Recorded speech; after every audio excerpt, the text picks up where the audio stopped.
خدا اپنی اولاد کو اتنی عیاشی مت کروائیں کہ کسی دن آپ کی اولاد ہی آپ کے لیے وبال جان بن جائے اور آپ کے ہاتھ میں افسوس کے علاوہ کچھ نہ رہے۔ یہ کہانی ہے ایسے ایک بد نصیب بیٹے کی جس کے باپ کی لاش اس کے سامنے پڑی تھی۔ اسے باپ کو قبر میں اتارنے سے زیادہ فلائٹ نکل جانے کی فکر تھی اور وہ یہ سوچ رہا تھا کہ کوئی اس کے باپ کو غسل دے کر تدفین کی ذمہ داری اٹھا لے۔ اس کے پاس اپنے باپ کا جنازہ پڑھنے تک کا ٹائم نہیں تھا۔ السلام علیکم پیارے دوستو، امید ہے آپ سب خیریت سے ہوں گے۔ ایک نیو ویڈیو میں خوش آمدید۔ پیارے دوستو، عبدالستار عیدی مرحوم سے ایک انٹرویو میں پوچھا گیا کہ آپ نے ہزاروں لاوارث لاشیں دفنائی ہیں، کبھی کسی لاش کی بگڑی حالت یا اس پر تشدد دیکھ کر رونا آیا؟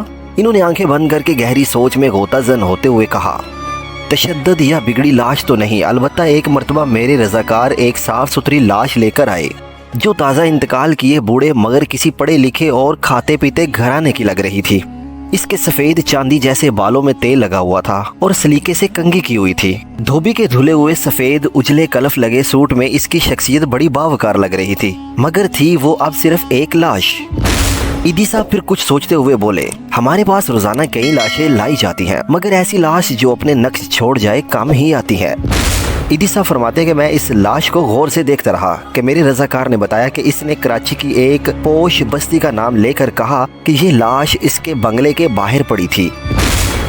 ہم جو ہی بنگلے کے سامنے پہنچے تو ایک گاڑی میں سوار فیملی جو ہمارا ہی انتظار کر رہی تھی، اس میں سے ایک نوجوان برآمد ہوا اور جلد بازی کا مظاہرہ کرتے ہوئے ایک لفافہ ہمیں تھماتے ہوئے بولا، یہ تدفین کے اخراجات ہیں۔ پھر وہ خود ہی بڑبڑایا، یہ میرے والد ہیں، ان کا خیال رکھنا، اچھی طرح غسل دے کر تدفین کر دینا۔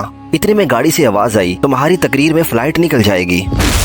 یہ سنتے ہی نوجوان پلٹا اور مزید کوئی بات کیے بغیر گاڑی میں سوار ہو گیا اور گاڑی فراٹے بھرتی ہوئی آنکھوں سے اوجھل ہو گئی۔ عیدی صاحب بولے، اس لاش کے متعلق جان کر بہت دکھ ہوا اور میں ایک بار پھر اس بدقسمت شخص کی جانب دیکھنے لگا تو مجھے ایسے لگا جیسے وہ مجھ سے درخواست کر رہا ہو کہ عیدی صاحب ساری لاوارث لاشوں کے وارث آپ ہوتے ہیں، مجھ بدقسمت کے وارث بھی آپ بن جائیں۔ عیدی صاحب فرماتے ہیں، میں نے فوراً فیصلہ کیا کہ اس لاش کو غسل بھی میں دوں گا اور تدفین بھی میں خود کروں گا۔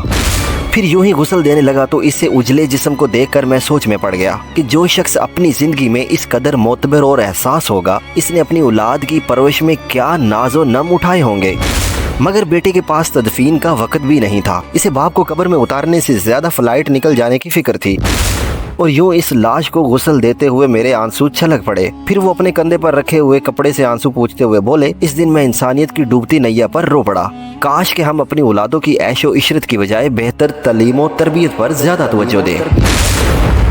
پیارے دوستو، اگر آپ کو یہ ویڈیو اچھی لگی ہے تو آپ اس ویڈیو کو لائک اور شیئر کرنا نہیں بھولیے گا۔ اگر آپ ہمارے چینل پر نیو ہیں تو آپ ہمارے چینل کو سبسکرائب کر دیجیے گا۔ مزید آپ اپنی رائے کا اظہار کمنٹ باکس میں کر سکتے ہیں۔ ملتے ہیں ایسی ہی ایک نیو ویڈیو میں، تب تک اپنا خیال رکھیے گا۔ اللہ حافظ۔